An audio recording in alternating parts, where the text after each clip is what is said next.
हम टीएमसी या ममता के सामने अपना सर नहीं झुकाएंगे। हम मोदी से नहीं डरेंगे। हम सिर्फ अल्लाह से डरने वाले हैं और किसी और से डरने वाले नहीं हैं। हम अपना हक चाहते हैं, हमको अपना हक मिलना चाहिए। और याद रखो, नौदा की जनता 23 तारीख को आपको इसलिए वोट डालना है ताकि आप ममता की गुलामी से आजाद हो जाएं और मोदी के खौफ से आपको आजाद होना पड़ेगा। इन दोनों के खिलाफ आपको सीटी बजाना है। 23 तारीख के दिन सिर्फ सीटी बजेगी। दबाओ, सीटी दबा के बताओ इन लोगों को, ताकि दिल्ली में मोदी को मालूम हो जाए, कोलकाता में ममता को मालूम हो जाए कि आप ये बंगाल का मुस्लिम अक़लियत बेदार हो चुका है। आपकी सीटी की आवाज आपके इत्तेहाद की आवाज होगी। तुम्हारी सीटी की आवाज तुम्हारे शऊर की आवाज होगी। तुम्हारी सीटी की आवाज बंगाल में एक इनकलाब आएगा। और जनाब हुमायूं कबीर साहब और मंच पर बैठे एजेयूपी के एमआईएम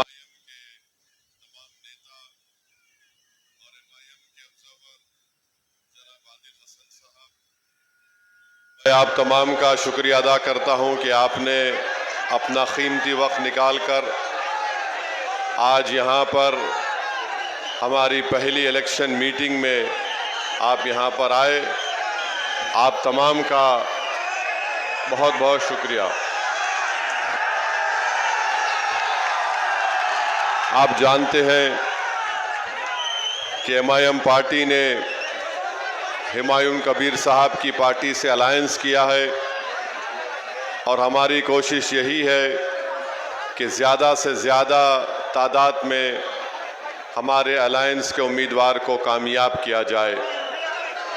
और हम पूरा यकीन के साथ कह सकते हैं कि इंशाअल्लाह ताला अब की बार बंगाल का मुस्लिम अक़लियत एक तब्दीली लेकर आएगा। और हम यहाँ पर आपके दरमियान में इसलिए आए हैं कि आपको नेता बनाया जाए, आपको लीडर बनाया जाए, ताकि आप अपने मुक़द्दर के फ़ैसले कर सकें। मेरे अज़ीज़ दोस्तों और बुज़ुर्गों, भारत की राजनीति की हकीकत यही है कि जिस समाज के पास उसका नेता होगा, उसी का विकास होगा, उसी का डेवलपमेंट होगा। बंगाल में बरसों से हमने कभी कांग्रेस को वोट दिया मुस्लिम अक़लियत ने, कभी हमने लेफ़्ट पार्टीज़ को वोट दिया, कम्युनिस्ट पार्टीज़ को वोट दिया, और पिछले 15 साल से हम टीएमसी को अपना वोट दे रहे हैं। मैं आपसे सिर्फ एक बात कहने के लिए आया हूं कि आप आराम से इस बात को सोचिए कि हमारे बुज़ुर्गों ने कांग्रेस को वोट दिया तो क्या हमारा कोई फ़ायदा हुआ? क्या हमारे बच्चों को नौकरी मिली? क्या यहाँ से मुर्शिदाबाद से पलायन ख़त्म हुआ? फिर हमने लेफ़्ट पार्टीज़ का साथ दिया। बताइए बंगाल के मुस्लिम माइनॉरिटी का क्या फ़ायदा हुआ? क्या हमारे ज़िंदगी के हालात बदल गए? क्या हमको गवर्नमेंट में नौकरी मिली? नहीं मिला। फिर आपने टीएमसी को वोट दिया 15 साल से। बताइए टीएमसी ने ज़मीन पर ऐसी कौन सी तब्दीली पैदा की जिससे मुस्लिम अक़लियत को फ़ायदा हो सके? आज आप देख रहे हैं कि हमारे पास लीडरशिप नहीं है। हम सिर्फ वोट डालने वाली एक मशीन हमको बना दिया गया। हम दूसरों को वोट डालते आए हैं। आज ओवैसी आपके दरमियान में आकर आपसे अपील कर रहा है कि आप 50 साल से दूसरों को वोट देते आए, अब की बार आपको हुमायूं कबीर को वोट देकर अपने भाई को, अपने बेटे को कामयाब करना है। याद रखिए, लीडरशिप आपकी होगी तो आवाज़ भी आपकी उठाई जाएगी।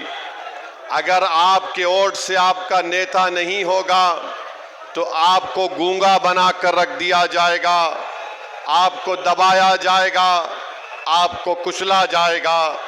अगर आप इत्तेहाद को मजबूत करके अपने के कोर्ट का इस्तेमाल AJUP के सीटी के निशान पर और MIM पार्टी के पतंग के निशान पर बटन दबाएंगे, ये कामयाबी हुमायूं कबीर की नहीं होगी, ये कामयाबी इन गरीब लोगों की होगी जो बरसों से तरस रहे हैं अपनी एक आवाज़ के लिए। जो लोग आज हमको गाली देते हैं, TMC बोलती है कि वोट काटने को आए। ममता बनर्जी, जब गुजरात जल रहा था, जब वहां पर मासूम लोगों को मारा जा रहा था, जब वहां पर 50,000 लोग 8-8 महीने कैंप में अपनी जिंदगी गुजार रहे थे, तब आप अटल बिहारी वाजपेयी का हाथ पकड़कर साथ चल रहे थे, जब आपको उनकी तकलीफ याद नहीं आई। 2005 में यही ममता बनर्जी ने पार्लियामेंट के अंदर ये कहकर डिप्टी स्पीकर के सामने फाइलें फेंक दी। क्यों फेंकी?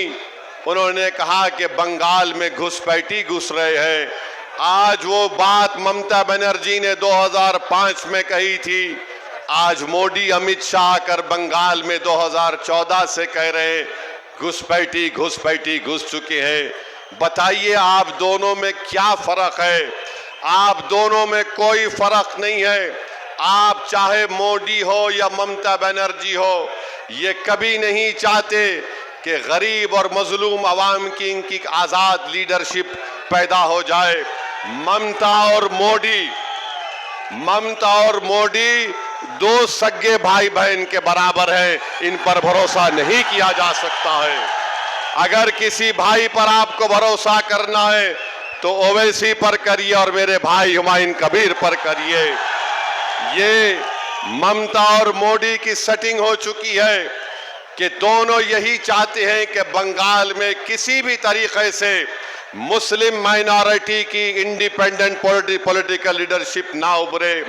TMC के लोगों से हम पूछना चाहते हैं, 4 BJP के MLA थे, वो 4 से 77 कैसे हुए? किसने उनको कामयाब किया? BJP के कितने MP थे 10-12 साल पहले, आज इतने MP कैसे कामयाब हो गए?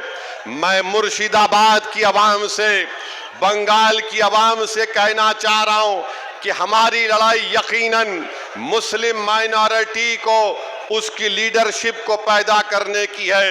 ना हुमायूं कबीर ना ओवैसी किसी हिंदू भाई के खिलाफ था, ना कभी रहेगा इंशाअल्लाह ताला। हम अपना हक चाहते हैं, हम हिस्सेदारी चाहते हैं।